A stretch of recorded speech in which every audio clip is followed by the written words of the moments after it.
예수님이 중심에 계시지 않으면 아무리 예배당이 좋고 프로그램이 좋아도 그건 그냥 문화센터일 뿐.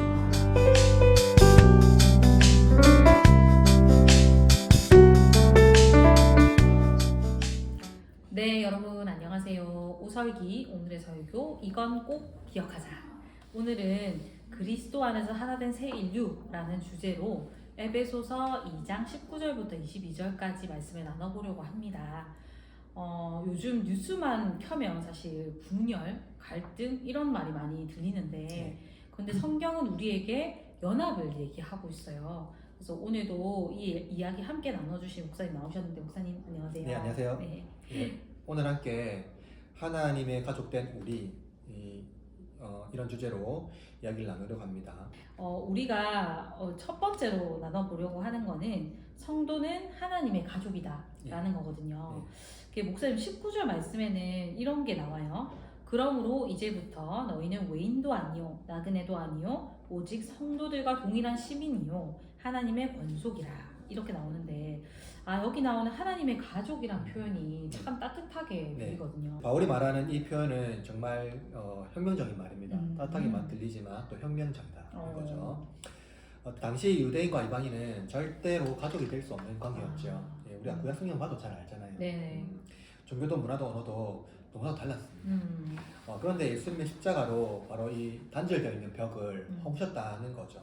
그래서 이제 외인이 아니고 하나님 안에서 모두 다 한 가족이 되었다는 것을 말해주고 있습니다. 네네.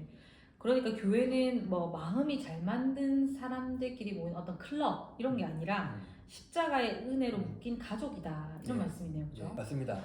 교회는 그래서 어떤 뭐 취미 또 동호회 같은 취향 공동체가 아니고요.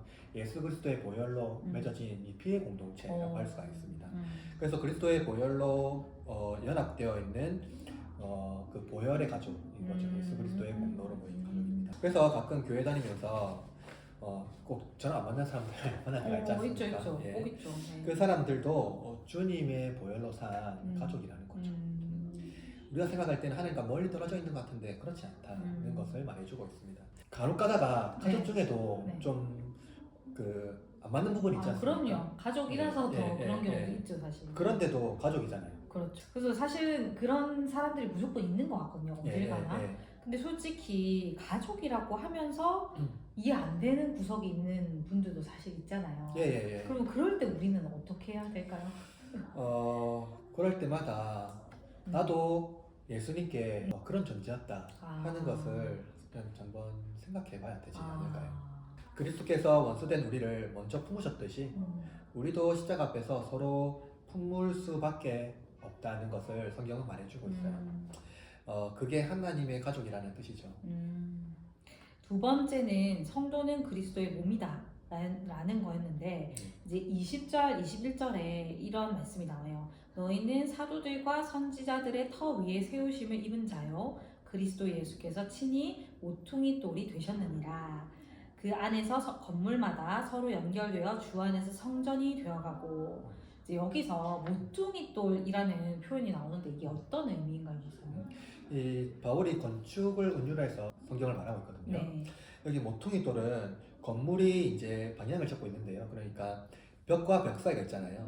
거기에서 벽과 벽을 잇대는 중요한 어떤 주춧돌이라고 볼 수가 있어요. 모서리 쪽에. 그래서 오늘날 말하면 이제 기둥 같은 존재인데 벽과 벽을 잇기 때문에 굉장히 견고한 어떠한 모퉁이 돌이 된다는 겁니다.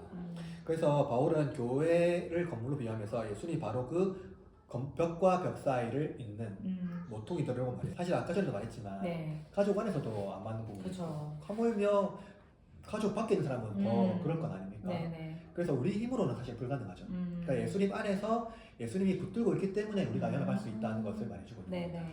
우리가 서로 붙들고 있다기보다는 예수님이 사실은 붙들고 계신다.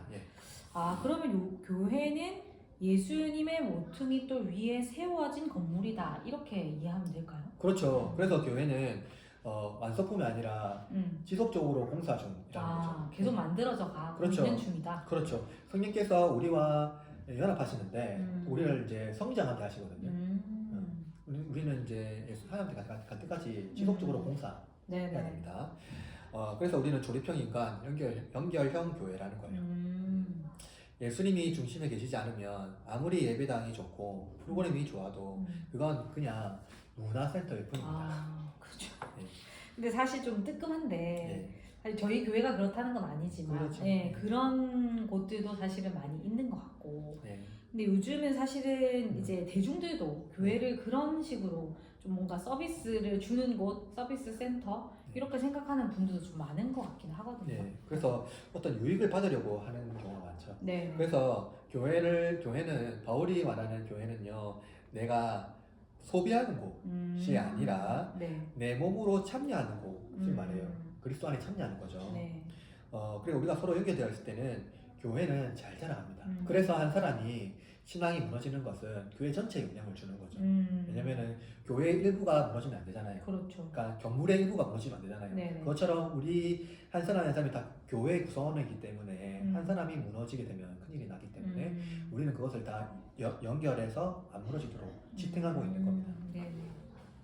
이렇게 세 번째로는 성도는 성령이 거하시는 집이다 이건데 이제 마지막 우리 본문의 마지막 절에 보면 너희도 성령 안에서 하나님의 거하실 처소가 되기 위하여 그리스도 예수 안에서 함께 지어져 가느니라 이런 표현이 나와요. 근데 성령이 거하시는 집이다 네. 이 말 자체도 되게 멋지네요. 괜찮죠. 네. 사실 바울이 전하고 싶은 핵심이 바로 이건데요.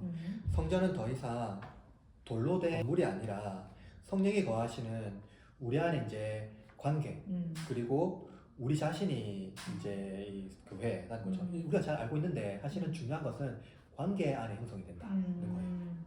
그럼 지금 우리가 이렇게 이야기 나누는 이 자리도 성령이 함께 하시는 거룩한 공간이 될 수 있다 이렇게 봐야 될까요?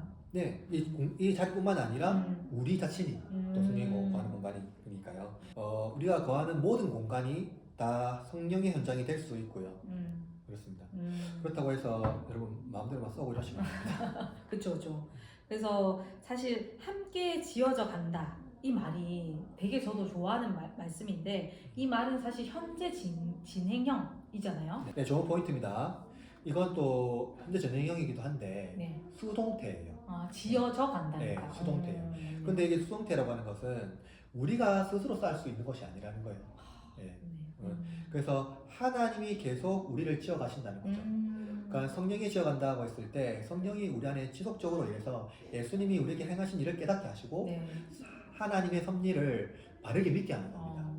네. 그래서 하나님의 은혜로 여전히 우리가 성장하고 자꾸 이제 이 결핍되어 있는 것을 이제 성령께서 고치시고 치유하시는 과정을 지속한다는 거죠. 실수도 많고 부족하지만 성령 안에서 우리는 매일 조금씩 다듬어져 갑니다. 그래서 교회는 완벽한 공동체가 아닐 수 있지만 함께 성장해가는 그래서 지속적으로 하나님과 교제하기를 기뻐하는 누구나 조건 없이 참여할 수 있는 세상에 없는 공동체 바로 교회입니다. 네, 그렇다면 오늘 핵심을 한번 정리를 해드리자면 첫 번째, 우리는 하나님의 가족, 조건 없는 사랑으로 하나 된 사람들이다. 두 번째는 우리는 그리스도의 몸, 예수님이 중심이 된 공동체이다. 그리고 세 번째, 우리는 성령이 거하시는 집, 하나님이 함께 하시는 살아있는 교회이다. 이렇게 정리할 수 있겠네요. 네, 교회는 건물이 아니라 관계예요. 삼위 하나님이 서로 사랑하고 존귀 여겼듯 우리도 교회 안에 공동체 안에 하나님과 가장 멀리 있는 사람들까지도 연대하고 교제할 수 있는 그런 공동체가 바로 교회입니다. 그래서 교회 안에서는 원수도 형제가 되고 서로 다른과 차이가 분명히 있지만 그래도 하나가 될 수 있는 세상에는 없는 공동체 바로 교회라고 할 수 있습니다. 네, 그 교회가 있기에 저에게 정말 소망이 되고 기쁨이 되는 것 같습니다. 네, 오늘의 설교 이건 꼭 기억하자 오설기 시간이었고 우리 이제 다가오는 한 주도 함께 정말 지어져가는 그런 한 주가 되었으면 좋겠습니다. 목사님 감사합니다. 네, 감사합니다.